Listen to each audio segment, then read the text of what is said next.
Hiya and welcome to the Teen Whisperer, the podcast for mums of girls who are often labelled as too much, too sensitive, too emotional and too different and just don't fit in.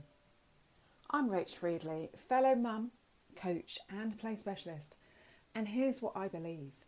Our girls definitely do not need fixing, and we don't need yet another list of strategies that make us feel like failures in our role as parents. The truth, behaviour is not a flaw. It's a signal from the body, and it's the body's way of asking for support without the words.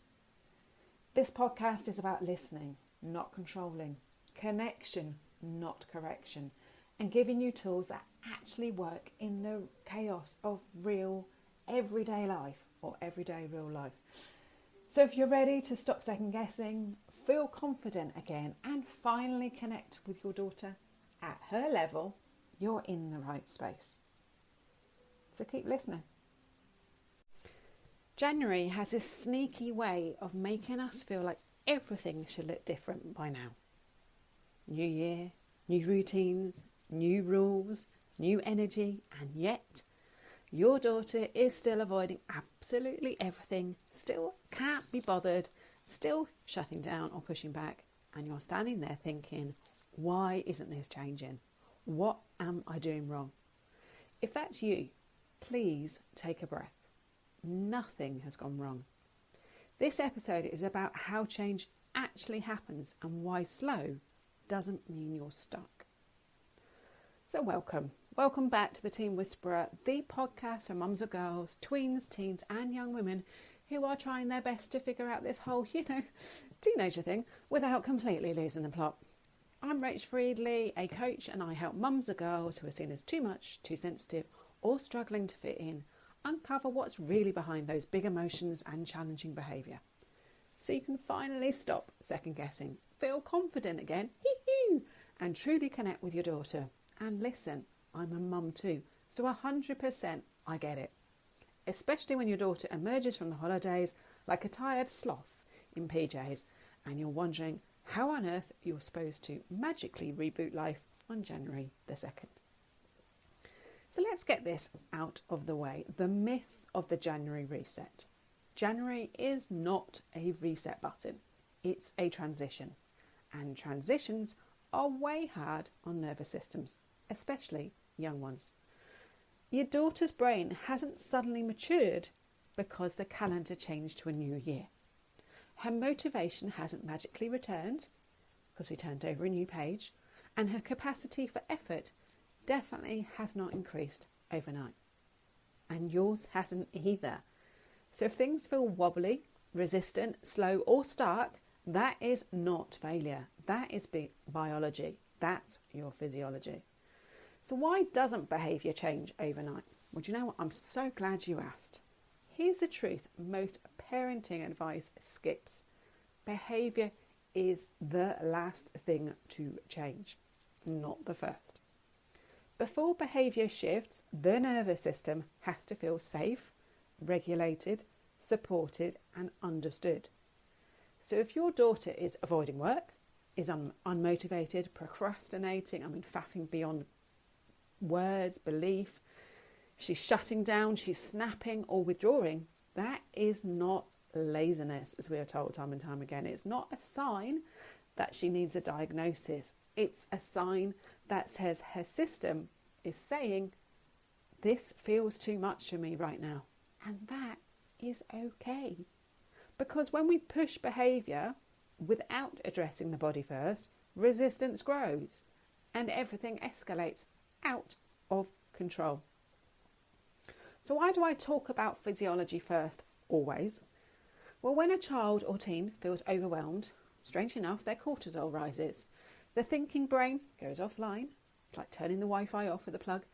Her motivation drops, non-existent is the actual word, and avoidance becomes protective. From the outside, to all those people who think they know what they're talking about, it looks like, I don't care. I can't be bothered. I'll do it later. And inside her, it feels like, I don't know where to start. I'm already failing. Why do I bother trying if I'm just failing already? And it's just safer not to try. That way, I don't feel like any more like a failure than I already feel already. This is why nagging, bribing, threatening or lecturing rarely works long term. Because you're talking to a brain that's offline. That prefrontal cortex has switched off. I'm not surprised. That nervous system has gone into fight, flight, freeze or fawn. Because it's overwhelmed. So before we go any further, let's pause for a second. Drop your shoulders. Physically feel them drop. Stop holding them round your ears like they're baubles on a Christmas tree and just let them drop. Take a slow breath in through your nose and put one hand where your rib cage meets and one hand on your chest. So take a slow breath in through your nose and feeling your chest and your rib cage rise, and then breathe out through your mouth, feeling your rib cage and your chest lower. And one more. Breathe in through your nose and out through your mouth. And guess what? One more. In through your nose and out through your mouth. Whether you're doing this or not with me doesn't matter, because supporting her starts with you being regulated first. So even if you didn't do that breath work with me, you can still feel the effect. Yeah, I know that's weird. And you need to be regulated before you start anything with your daughter. So what motivation actually is and isn't. Motivation is not something you demand. It's something that emerges when the nervous system feels safe enough to engage. So for teen girls especially, motivation is deeply connected to emotional safety, feeling seen, feeling heard, feeling validated, and a belief that effort will not lead to more shame.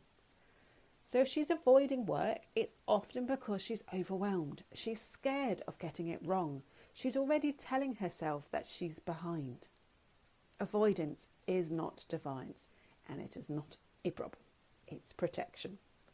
So how does change really happen? It looks quiet. It looks like getting out of bed a little earlier, sitting at the table for 5 minutes instead of 0, opening her laptop or her computer or whatever it is, even if nothing gets written. She's making that step. Asking one question instead of shutting down. Organising herself the day before. These are tiny, weeny, small wins. But they're not insignificant. They are evidence of regulation returning to her. And because they don't look dramatic, we often miss them. And then that guilt creeps back in. So here are signs things are shifting, even if it doesn't feel like it. She's less explosive, even if she's still resistant. She recovers faster after a wobble. She talks about work instead of refusing outright. She accepts support without melting down. And she tries, even briefly, before stopping. These are mahoosive wins. Your nervous system might be scanning for done or fixed, but this is her system working towards safe. So what actually helps when she's unmotivated? Well, number 1, regulate first, problem solve second. So calm bodies think better. If you want more tools, check out my 60-second reset. That's exactly what it's about. Number 2, break everything down. Tiny steps reduce that threat, reduce that panic. Number 3, name the effort, not the outcome. I saw you try lands way better than, oh, blinking heck, you should have finished by now. What's taking you so long? Number 4, sit alongside her, but don't hover.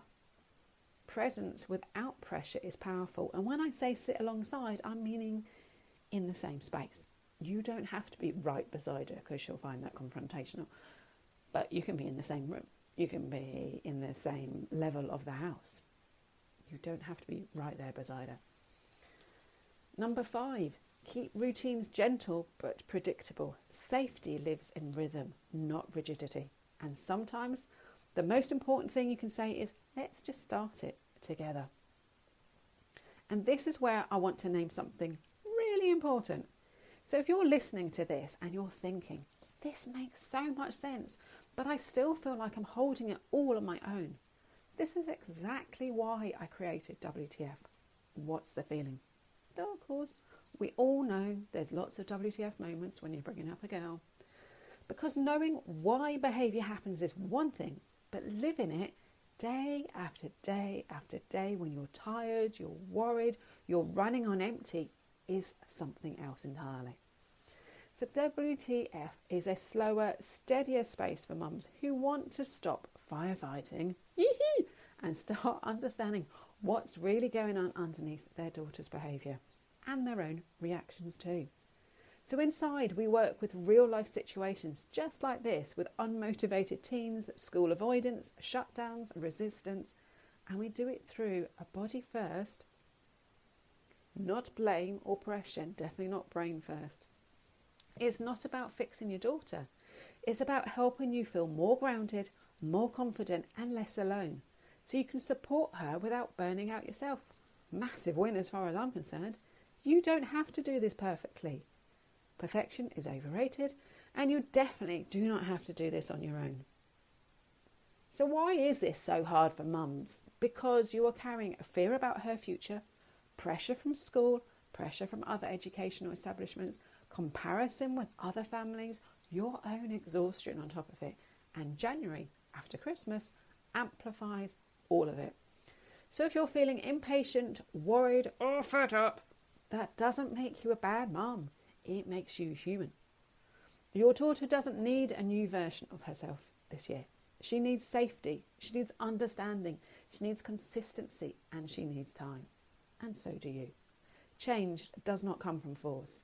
It comes from feeling supported enough to risk trying again. And by the way, it takes 30 days to form a habit. Yes, you heard me correctly. 30 days. So take a breath. Take your time. So if you take one thing from today, let it be this. Slow progress is still progress. And regulation always comes before motivation. Nothing is broken. You're not behind, and you're right where change actually begins. So if this episode landed, please hit subscribe, leave me a review, and yes, don't miss what's coming next. Share it with a mum friend who's staring at an unmotivated teen and blaming herself, as we all do. She needs this too. And don't forget to grab my free 60-second reset. It's in the show notes and works in real life, not just theory. And if you want deeper ongoing support, the kind that meets you in the messy middle, this is exactly why WTF membership is there for you. Because remember, it's physiology before psychology, always. And you're doing way better than you think. So give yourself a massive hug and say, just be there. Okie dokie, take care and have a wonderful week. Speak soon.